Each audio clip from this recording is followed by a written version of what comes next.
Hello friends, आप देख रहे हैं आपका चैनल शेयर बाजार विद आयुष। और चलिए वीडियो को शुरू करते हैं। आज दोस्तों बाजार में हम कह सकते हैं कि एक ऐसा ट्रेडिंग सेशन था जहां पर हमको गिरावट भी देखने को मिल गई और तेजी भी देखने को मिल गई। तो ओवरऑल आज दोनों तरफ के ट्रेड्स होते हुए नजर आए, ये बात साफ है। लेकिन अभी भी हम ये कह सकते हैं मार्केट में थोड़ा सा ये कह सकते हैं मज़ा नहीं आ रहा है, नो डाउट, क्योंकि बाजार देखा जाए तो जिस तरीके से अभी ऊपर नीचे कर रहा है उससे ज़्यादा देखिए मार्केट में कोई ऐसा नहीं है कि बहुत एक तरफा ट्रेड हमको देखने को मिल रहा है। कल का सेशन ज़रूर काफ़ी ख़राब था, लेकिन आज शुरुआत तो ऐसी लग रही थी कि वापस से बाजार जो है वो तेज़ी से नीचे जाएगा। लेकिन 21,710 का जैसे ही लो क्रिएट किया उसके बाद से दोस्तों हम कह सकते हैं निफ्टी के अंदर पूरी रिकवरी देखने को मिल गई और ऑलमोस्ट हाई लगता है करीबन 21,930 का।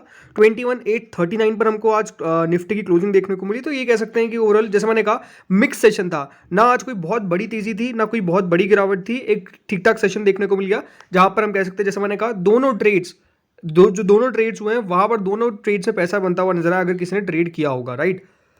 आज बैंक निफ्टी की एक्सपायरी थी और बैंक निफ्टी देखा जाए तो आज करीबन 74 पॉइंट्स नीचे जाकर बंद हुआ है। जरूर देखिए बैंक निफ्टी में भी सिंपल सी बात है, सेम ही था सिचुएशन। यहाँ पर भी एक रिकवरी हमको देखने को मिली, ऑलमोस्ट 10-50 के बाद बाजार पलटता हुआ नजर आया और फिर यहाँ पर भी हमको थोड़ी सी तेजी देखने को मिली, हरे निशान में गया। ऑलमोस्ट 46,655 का आज का हाई लगा, बट उसके बाद फिर थोड़ा सा लाल निशान में आया और 46,310 पर जाकर आज निफ्टी बैंक ने क्लोजिंग दी है। 45,828 का ओवरऑल हम कह सकते हैं आज लो था, तो वहाँ से भी हमको रिकवर जरूर होता हुआ देखने को मिला है बैंक निफ्टी। बट ये बात ध्यान रखिएगा आज बैंक निफ्टी की एक्सपायरी थी, तो ये था कि हाँ यहाँ पर स्विंग्स हमको देखने को मिल सकते हैं। बट स्टिल जैसे मैंने कहा ओवरऑल ऐसा नहीं कि आज बाजार एक तरफा रहा है, दोनों तरफ के आज ट्रेड्स हमको देखने को मिले, ये बात साफ नजर आती है। देखने वाली बात यह है कि दोस्तों मिड कैप में भी आज हमको रिकवरी देखने को मिली और मिड कैप ज़्यादातर आज कह सकते हैं कि लाल निशान में ट्रेड कर रहा था, बट बंद होते होते यहाँ पर भी हमको प्लस में क्लोजिंग देखने को मिल गई, करीबन 18 पॉइंट्स। 37,762 पर बंद हुआ है। 38,000 तक दोस्तों आज वैसे जो मिड कैप इंडेक्स है वो गया था कि 38,000 का लेवल टच कर लिया था, बट 38,000 पे क्लोजिंग नहीं आ पाई, करीबन 37,762 पर क्लोजिंग आई है। इस बात का ध्यान रखिएगा जो मिड कैप का हाई है वो 40,000 का है, ठीक है। 40,282 के आसपास का इसका आपको हाई देखने को मिल जाता है। सो वहाँ से अभी भी यहाँ पॉइंट्स में जगह है, बट जैसे मैंने कहा मार्केट्स में आपको जिस तरीके से गिरावट देखने को मिल रही थी मिड कैप स्मॉल कैप के अंदर, अभी मेरे सबसे मिड कैप के अंदर स्पेसिफिकली एक रेंज बन रही है। अगर आप खुद नोटिस करेंगे तो जरूर देखिए लगातार गिरावट हमको देखने को मिली है, बट ऐसा लग रहा है कि ये जो एक लो बना था वो ही लो एक सपोर्ट के तौर पे काम करेगा मिड कैप के अंदर स्पेसिफिकली, ये मुझे नजर आता है। और वहाँ उस लेवल को शायद तक अब बाजार ब्रेक नहीं करेगा, ये लग सकता है। बट अगर इस बार ये ब्रेक करता है तो फिर हो सकता है कि और बड़ी गिरावट आए। और देखिए इसको ब्रेक होने के लिए एक ही पॉइंट चाहिए जो आपको बताऊंगा मैं। वहीं स्मॉल कैप की अगर बात करें तो स्मॉल कैप में भी आज रिकवरी देखने को मिली। जरूर देखिए बंद आज भी लाल निशान में ही हुआ है, almost 0.14%। But still if you see, अगर आप ओवरऑल खुद आज यहाँ पर ट्रेडिंग डे देखेंगे तो 41,054 का आज का लो लगा, 41,821 का हाई लगा और 41,487 पे यहाँ पे स्मॉल कैप इंडेक्स क्लोजिंग दे रहा है। तो अगेन यहाँ पर भी बिल्कुल बीच में क्लोजिंग देखने को मिल रही है।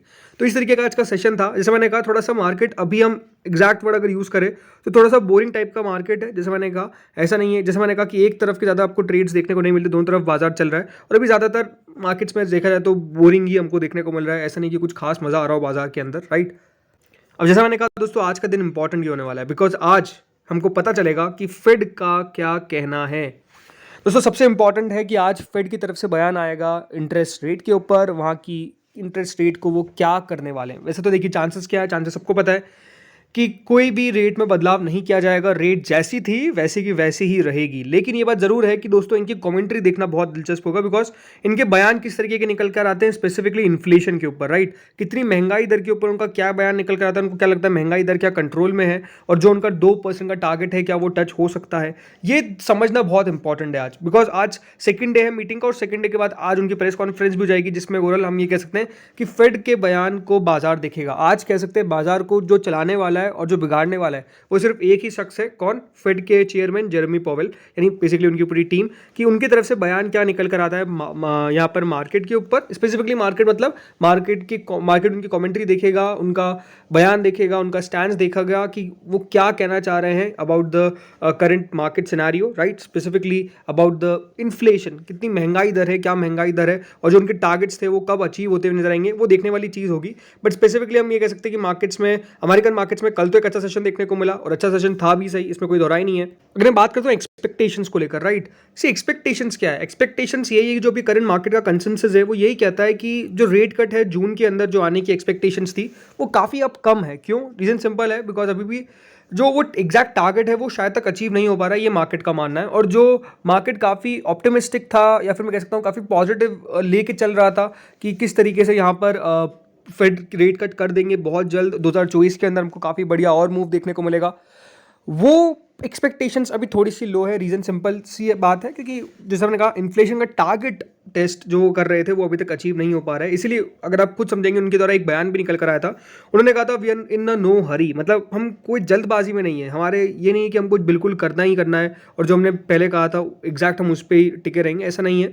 जो यहाँ पर डेटा आएगा हम डेटा के हिसाब से चलेंगे, जो एग्जैक्टली यहाँ पर अभी हमको देखने को मिल रहा है। इसीलिए अभी भी जो रेट कट है उसको लेकर कोई भी क्लियर नहीं है। बट ज़रूर देखिए हमारे बाजार में अच्छी बात क्या थी, कल FIDI का डेटा निकल के आता है, बहुत तगड़ा डेटा निकल कर आया और उस डेटा ने बताया कि वाह अच्छी बाइंग आ रही है।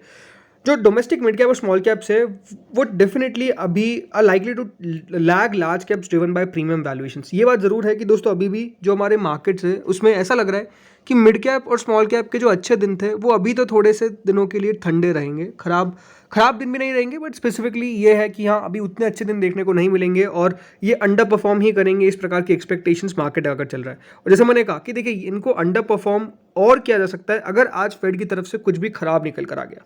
ये बात ध्यान रखिए, कोई भी गुड न्यूज़ नहीं आए चलेगा, बट कोई बैड न्यूज़ नहीं आनी चाहिए, ये बात ध्यान रखिएगा। बिकॉज अगर बैड न्यूज़ आई तो फिर ये कल इतनी तेज़ी से नीचे जाएंगे कि कोई कह नहीं सकता, राइट। तो आज हमको यही करना है कि नो बैड न्यूज़ आए, मतलब अगर कोई भी बैड न्यूज़ आ गई तो ये मार्केट के लिए वर्स्ट न्यूज़ में तब्दील हो सकती है और बाजार काफ़ी तेज़ी से नीचे जा सकता है। सिंपल सी बात है, ज़्यादा इसमें दिमाग नहीं लगाना। तो ये ज़रूर है कि उनकी कमेंट्री आज बिल्कुल ध्यान से समझिएगा, पढ़िएगा और देखिएगा कि क्या कह रहे हैं वो। बाकी कल एक सेबी की तरफ से इंपॉर्टेंट एक्शन लिया गया, किनके खिलाफ? LIC के खिलाफ, LIC के एम्प्लॉयज़ के खिलाफ। जी हाँ, फ्रंट रनिंग केस में LIC के एम्प्लॉयज़ जो है वो पकड़े गए हैं। बिग क्लाइंट ट्रेड्स वो ले रहे थे in the front running of big client trades. अब ये दोस्तों कल सेबी ने अपने इंट्रीम ऑर्डर में जो पास किया उन्होंने कहा है कि प्राइमा फेसी है और कंक्लूजन ये दिखाता है कि जो फ्रॉडुलेंट ट्रेडिंग एक्टिविटी है वो हो रही थी ऑलमोस्ट 244 लाख, यानी ऑलमोस्ट 2 करोड़ 44 लाख, 2 करोड़ 44 लाख के आसपास का कुछ यहाँ पर रॉन्गफुल गेन किया गया है। ये बेसिकली उनकी द्वारा साफ साफ कहा गया है और इसीलिए उनकी द्वारा जो LIC के एम्प्लॉयज़ थे उनको इस मामले में पकड़ा गया है। जैसे मैंने कहा कि इसमें बिग क्लाइंट का नाम निकल कर आया है। अब वो कौन है बिग क्लाइंट वो तो हमको पता चलेगा, बट इसमें 5 एंटिटीज़ है जिसमें Yogesh Garg who was working as in the investment department of LIC, his mother Sarita Garg, his mother in law Kamlesh Garg, Ved Prakash HUF मतलब और सरिता गर्ग HUF। ये पांच एंटिटीज़ में देखा जाए तो वैसे तो योगेश गर्ग, वेद प्रकाश HUF, तो ये सब है। तो इनको पकड़ा गया है, जैसे मैंने कहा गलत गेन इनके द्वारा किए गए करीबन 2 करोड़ 44 लाख के, तो इनको पकड़ा गया। तो ये भी सेबी भी एक्शन लेता रहता है और अब LIC के एम्प्लॉयज़ का नाम निकल कर आ रहा है, जो भी अपने आप में काफ़ी इंटरेस्टिंग सी बात है।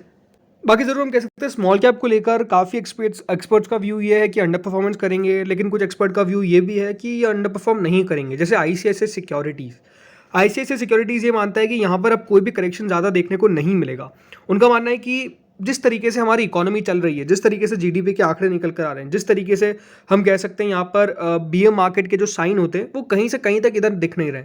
उनका मानना है कि BM मार्केट कब आता है? BM मार्केट जब आता है जब एक वैल्यूएशन जोन टच हो चुका हो, राइट, इकोनॉमिक की ग्रोथ नहीं हो रही हो और मॉनेटरी टाइटनिंग हो रही हो। उनका मानना है कि चलिए वैल्यूएशन अगर हम भी माने तो वैल्यूएशन अगर मान भी लेते हैं तो बाकी की दो चीज़ें तो नहीं है, क्योंकि इकोनॉमी में ग्रोथ हो रही है और मॉनेटरी टाइटनिंग भी नहीं हो रही है, बल्कि मॉनेटरी पॉलिसी अब ये है कि हम रेट कट की का वेट कर रहे हैं स्पेसिफिकली। तो इसलिए उनका मानना है कि यहाँ से उनका यही मानना है कि जो GDP का अपग्रेड देखने को मिला इंडिया के लिए और जिस तरीके से इंटरेस्ट रेट का आउटलुक है, इसलिए वो मानते हैं कि बाजार में कोई बहुत बड़ी गिरावट उनको देखने को नहीं मिलेगी। ये उनकी एक्सपेक्टेशन है। तो जैसा मैंने कहा एक तरफ व्यू काफ़ी पॉजिटिव है, एक तरफ व्यू काफ़ी न्यूट्रल है, नेगेटिव भी नहीं कह सकते, बट न्यूट्रल हमको ज़रूर देखने को मिल रहा है। तो लेट्स सी होता क्या है। ये सब देखिए डिपेंड करता है, सिंपल सी बात है कि वो फेड के पॉवेल साहब क्या कहते हैं। अगर उनके द्वारा कुछ अच्छा बयान निकल कर आ गया तो सब कुछ चंगा है, लेकिन उनकी तरफ से कुछ खराब निकल कर आ गया तो देखिए सब एक्सपोर्ट बदल जाएंगे, सबका व्यू चेंज हो जाएगा। कोई बहुत बड़ी बात नहीं है। क्यों? बिकॉज कह सकते हैं कि यहाँ पर फेड ने अपना बयान बदल दिया और फेड जो कह रहे थे वो एग्जैक्टली नहीं हुआ। तो सिंपल सी बात है, देखिए मार्केट्स देखा जाए तो डेटा ड्रिवन काफ़ी होता है जो खबर आती है। मेरे को ये लगता है कि देखिए मार्केट्स ज़्यादा आजकल देखा जाए तो मतलब शॉर्ट टर्म में नो डाउट सुर्खियों पे ज़्यादा चलता है, जो खबर आती है उस पर ज़्यादा चलता है रेदर देन फंडामेंटल्स। ये बात ज़रूर है कि देखिए अगर आपकी कंपनी अच्छी है तो उसको लॉन्ग टर्म में कुछ फ़र्क नहीं पड़ने वाला है, लेकिन अगर आपकी कंपनी अच्छी नहीं है तो शॉर्ट टर्म में ही उसकी पिटाई हो जाएगी और लॉन्ग टर्म के तो फिर सवाल उठता ही नहीं है। बाकी आज टाटा ग्रुप के शेयर्स की काफ़ी पिटाई होती हुई नजर आई है। 8% तक दोस्तों टाटा केमिकल का शेयर गिरा है, टाटा मोटर्स, टाटा पावर सब में गिरावट हमको देखने को मिली। कल टीसीएस था जिसके अंदर गिरावट देखने को मिली थी ड्यू टू ब्लॉक डील, और आज बाकी के टाटा ग्रुप के शेयर्स गिरते हुए नजर आ गए। करीबन 8% तक दोस्तों टाटा केमिकल्स में हमको गिरावट देखने को मिली है। अब यही देखिए एक सवाल उठता है कि टाटा सन्स डेफिनेटली कल जो उनकी तरह स्टेक बेचा गया टीसीएस के अंदर, अब ये क्यों नहीं अपना टाटा सन्स का आईपीओ लेकर आ रहे हैं, ये अपने आप में क्वेश्चन बनता है कि टाटा सन्स अपना आईपीओ लेकर आ जाए, वहाँ से भी काफ़ी अच्छा पैसा कंपनी रेज कर सकती है, सिंपल सी बात है, राइट।